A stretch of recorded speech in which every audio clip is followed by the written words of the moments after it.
The report by India's Aircraft Accident Investigation Bureau, AIB, about the June 12th crash raises fresh questions over the position of the critical engine fuel cutoff switches.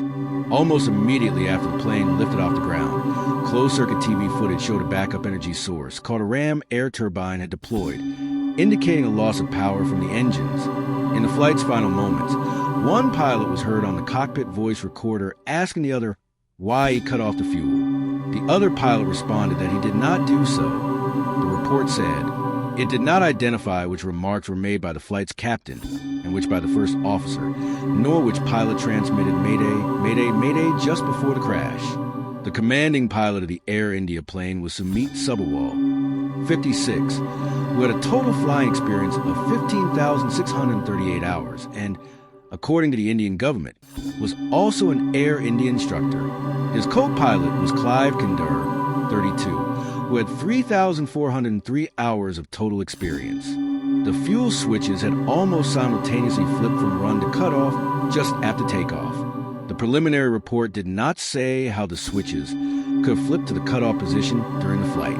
The crash is a challenge for Tata Group's ambitious campaign to restore Air India's reputation and revamp its fleet after taking the carrier over from the government in 2022. Air India acknowledged the report in a statement. The carrier said it was cooperating with Indian authorities but declined further comment. Fuel switches. Experts have said a pilot would not be able to accidentally move the fuel switches. If they were moved because of a pilot, why? Asked U.S. aviation safety expert Anthony Brickhouse.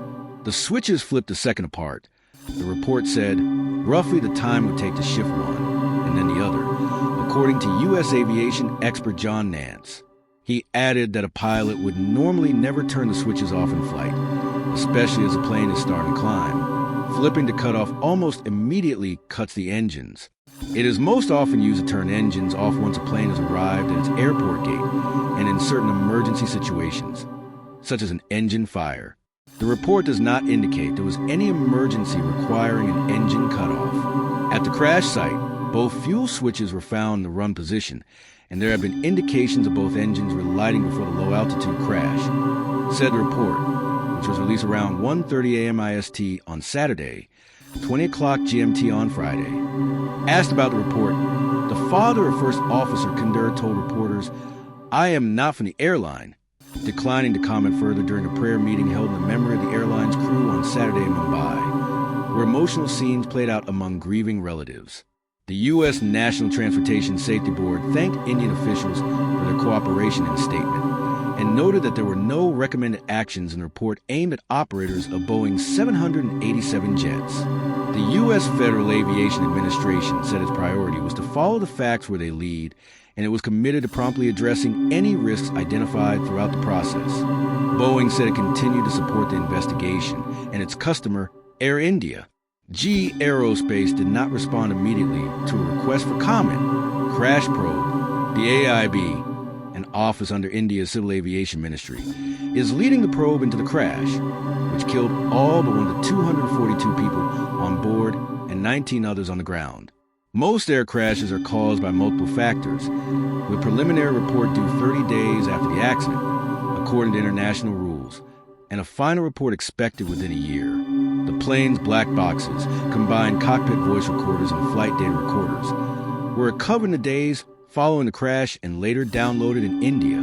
The report said all applicable airworthiness directives and alert service bulletins were complied with on the aircraft as well as engines. The airport closed-circuit TV recording from Ahmedabad had earlier shown the Air India plane rose to a height of 650 feet after it took off, but then suddenly lost altitude, crashing in a fireball into a nearby building. The investigation report said as the Dreamliner lost altitude, it initially made contact with several trees and an incineration chimney before hitting the building. Air India has faced additional scrutiny on other fronts after the crash. The European Union Aviation Safety Agency said last week it plans to investigate its budget airline, Air India Express, after Reuters reported the carrier did not follow a directive to change engine parts on Airbus A320 in a timely manner and falsified records to show compliance. India is banking on a boom in aviation to support wider development goals, with New Delhi saying it wants India to be a job-creating global aviation hub along the lines of Dubai. Reporting by Hridha Mukherjee and Gursaran Kaur in Bengaluru and Adifir Kaura and Abhijit Ganapavaram in New Delhi and by Alison Lampert in Montreal. David Shepardson in Washington, Rajesh Kumar Singh in Chicago, Francis Mascarenhas in Mumbai and Dan Catchpole in Seattle. Editing by Jamie Freed and Muralikumar Nantaraman.